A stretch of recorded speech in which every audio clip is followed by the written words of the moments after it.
बिस्मिल्लाहिर्रहमानिर्रहीम। देखिए जी, अब डेप्रिसिएशन के एडजस्टमेंट पे हम आ जाते हैं। सोल ट्रेडर विद एडजस्टमेंट्स वाले क्वेश्चन में, पार्टनरशिप, इनकम्प्लीट रिकॉर्ड में, मैन्युफैक्चरिंग में, सब में ये कवरिंग हो जाएगी। ठीक हो गया जी। आ जाते हैं, केस नंबर 1 बनाते हैं जी। ट्रायल बैलेंस गिवन है और इसमें आपको डेबिट और क्रेडिट। अच्छा, इसमें डिस्पोजल की भी आ जाएगी ना, तो मैं डिस्पोजल से शुरू कर देता हूँ। आपको डिस्पोजल में डिस्पोजल लिखा है और 400 लिखा है। तो क्या हुआ, जीपी में जो भी अमाउंट होगी जब लेस करेंगे एक्सपेंसेस, और उन एक्सपेंसेस में आप लिखेंगे loss on sale of non current asset, जो भी नॉन करंट एसेट का नाम है, 200।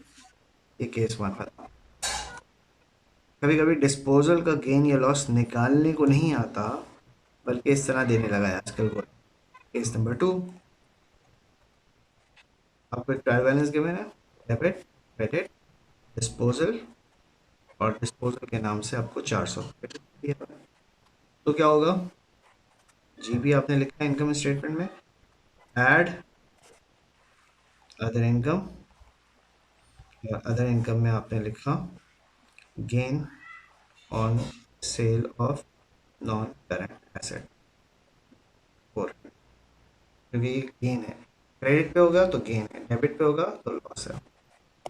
ठीक हो गया जी, ये दो केसेस हो। ठीक है, केस नंबर 3।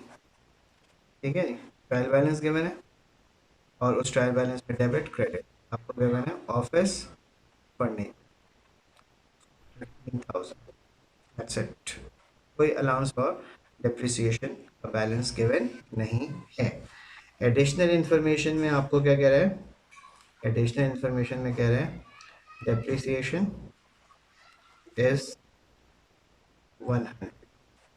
ठीक है, अब आप क्या करेंगे, जीपी जो इनकम स्टेटमेंट बना रहे हैं, लेस एक्सपेंसेस, एक्सपेंसेस में आपके पास क्या हो जाएगा, डेप्रिसिएशन, यानी allowance for depreciation, allowance for depreciation easy, बस। और स्टेटमेंट ऑफ फाइनेंशियल पोजीशन जब आप बनाएंगे तो उसके अंदर बी कॉलम में जब आप लिखेंगे नॉन करंट एसेट, ठीक, लिखा आपने नॉन करंट एसेट, और यहाँ पे आपने लिखा ऑफिस फर्नीचर 15,000, डिप्रिसिएशन 1000 कर लें यार आप, नहीं सॉरी लिखा है, सॉरी, तो 14,000।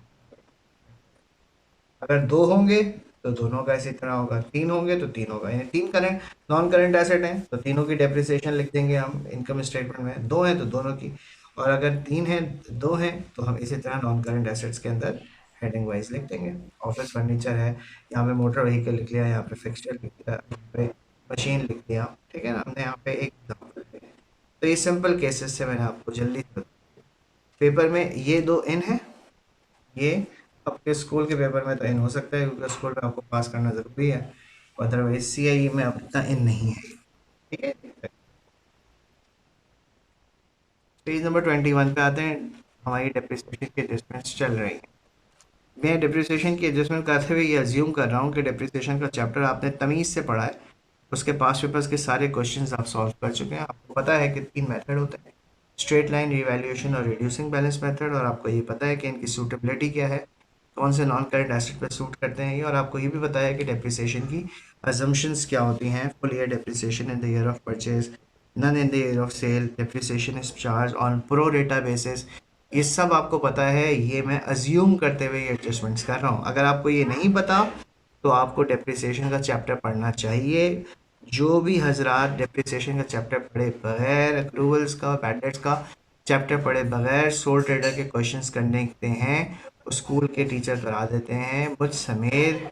वो एक बहुत बड़ा जुर्म है एकेडमिक पॉइंट ऑफ व्यू से, क्योंकि आप समझे बगैर रट्टे लगा लेते हैं, 2-4 सवाल के बाद आप फंस जाते हैं, लेकिन मिड टर्म आपका क्लियर हो जाता है, वर्कशीट्स और असेसमेंट्स आपके क्लियर हो जाते हैं, लेकिन ये क्वेश्चन ख़त्म नहीं होता। ठीक है, ख़त्म होगा जब जब सोल ट्रेडर के क्वेश्चन ख़त्म होंगे, जब पार्टनरशिप के, तब मैन्युफैक्चरिंग और इनकम्प्लीट रिकॉर्ड समझ में आएगा, तब जब आपके ये 3 चैप्टर डेप्रिसिएशन, अक्रूवल और बैड डेट्स होंगे पक। आपको क्या कह रहा है? कह रहे हैं मशीन 1 लाख, फर्नीचर। अच्छा, इसकी एडजस्टमेंट ज़्यादा नहीं है ना, क्योंकि इसमें तो पता नहीं कितनी वैरायटी आ सकती हैं। हम तो जनरलाइज बात कर लेते हैं। फर्नीचर 80,000। चलें एक ही में उनका देता हूँ मैं, land and building 1,70,000। Allowance for depreciation machine 60,000। Allowance for depreciation furniture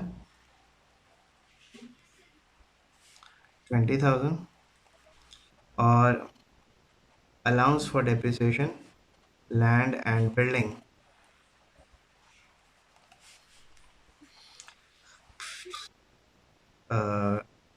30,000। Additional information में आपको कह रहा है,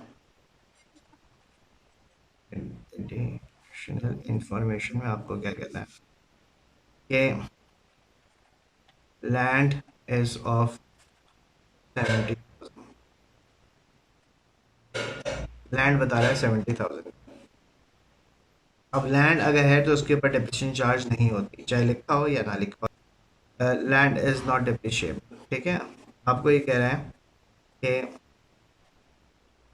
machine is depreciated at the rate of 10% on reducing balance method. Furniture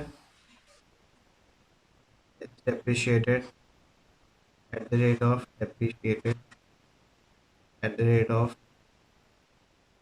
20% on cost। और cost का मतलब होता है, और बिल्डिंग के ऊपर is depreciated at the rate of 2%। अब आपको कैलकुलेशन करनी है ऑफ डेप्रिसिएशन, ठीक है। Calculation of depreciation, right. अब कैलकुलेशन ऑफ डेप्रिसिएशन कैसे होगी?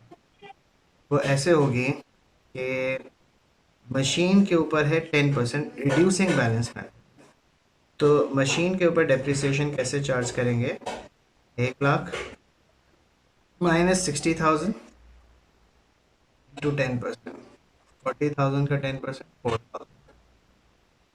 और फर्नीचर के ऊपर डेप्रिसिएशन कितनी है? 20% ऑन कॉस्ट है, तो 80,000 इंटू 20% 16,000।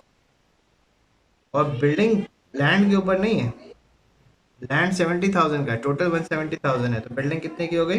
1 लाख की। इसका 2% कितना हो गया? 2,000। ये तो आपके पास एक्सपेंस की फिगर।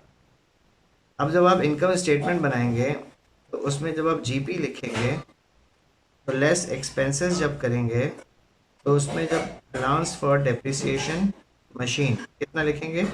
4,000।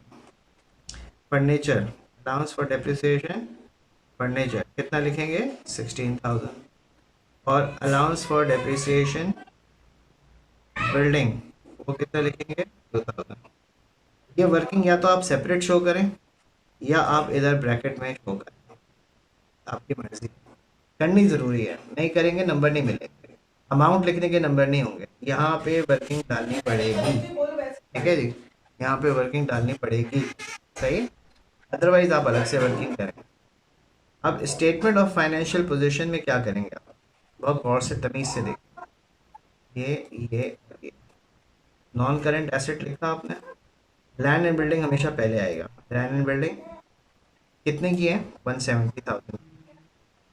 इसके ऊपर बिगनिंग डेप्रिसिएशन कितनी है? लैंड एंड बिल्डिंग के ऊपर, लैंड एंड बिल्डिंग के ऊपर बिगनिंग डेप्रिसिएशन कितनी है? 60,000। और ड्यूरिंग द ईयर डेप्रिसिएशन कितनी है? सॉरी, लैंड एंड बिल्डिंग के ऊपर बिगनिंग डेप्रिसिएशन है 30,000। तो आपने 30,000 प्लस 2,000, 32,000 लिखना है, ठीक है ना। 30,000 प्लस 2,000, ये लैंड एंड बिल्डिंग की अलाउंस फॉर डेप्रिसिएशन आ जाएगी। ये वर्किंग दिखाना जरूरी नहीं है, डायरेक्ट लिख सकते हैं। उसके बाद आपने मशीन लिख दें, और मशीन आपके पास कितनी है, 1 लाख की। इसके ऊपर डेप्रिसिएशन कितनी है, 60, और ड्यूरिंग द ईयर कितनी आई, 4000। तो 64,000। कॉमन एरर है, लोग सिर्फ 60 लिख देते हैं या सिर्फ 4 लिख देते हैं, हालांकि 64 पूरा लिखना है। और फर्नीचर कितने का है, फर्नीचर है 80,000 का, ठीक है। और इसके ऊपर डेप्रिसिएशन कितनी है, 20,000, और ड्यूरिंग द ईयर कितनी आई थी, 16,000। तो 20, 13, 36। अब आपको फाइनल वैल्यू देखनी है, ठीक है। ठीक है, 170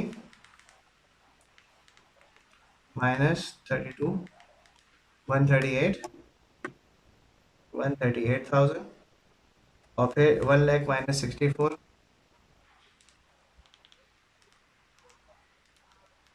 36, और फिर 80 माइनस 36,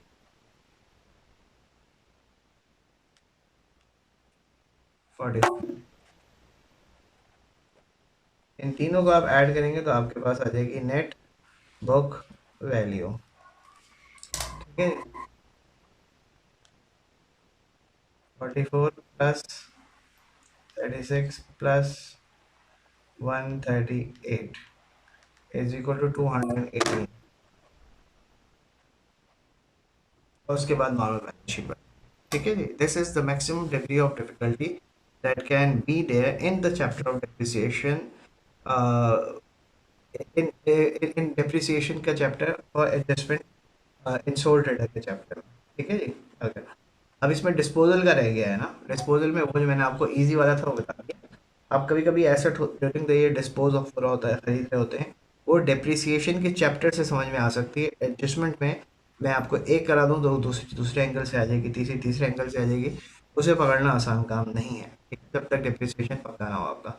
डेप्रिसिएशन के जो पास्ट पेपर्स के क्वेश्चन हैं 2002 से 2020 तक 18 क्वेश्चन हैं, वो जब आपके टिप्स पर होंगे तो आप डिस्पोजल की एडजस्टमेंट कर सकेंगे partnership, manufacturing, soul trader, incomplete record में। ठीक हो गया जी। ये आपके एडजस्टमेंट्स मैक्सिमम हमने कंप्लीट कर ली हैं। अम, अब कोई एडजस्टमेंट अगर ऐसी है जो पेपर में आई है और यहाँ नहीं हुई है तो आपको खुद अकल इस्तेमाल करनी पड़ेगी। मिसाल के तौर पे वो कहता है advertising expense recorded as purchase of machine, तो भाई मशीन में से माइनस कर देंगे, एडवर्टाइजिंग में ऐड कर देंगे, तो ठीक है ना। फॉर एग्जांपल उसमें वो ये कहेगा कि machine was bought but was not recorded, तो मशीन में ऐड कर देंगे, बैंक से लेस कर देंगे। तो ये वो एडजस्टमेंट्स हैं जो पेपर में वन ऑफ कभी आई हो तो आई हो, और वो आपको वहीं से देख के करनी है, ठीक है जी। ये रखते हुए पेजेस 21 पेजेस आपके रजिस्टर पे लिखे हुए होंगे, और आप सोल ट्रेडर के वो क्वेश्चंस जो हम आपको व्हाट्सएप कर रहे हैं वो आप सामने प्रिंट आउट निकाल के उसी के अंदर सॉल्व करेंगे। और अगर सॉल्व करते हुए कहीं फंसे किसी एडजस्टमेंट में तो इन पेजेस का आप रेफरेंस लेंगे तो इंशाल्लाह वो सारे क्वेश्चंस हो जाएंगे, एक नहीं फंसेगा। Thank you very much.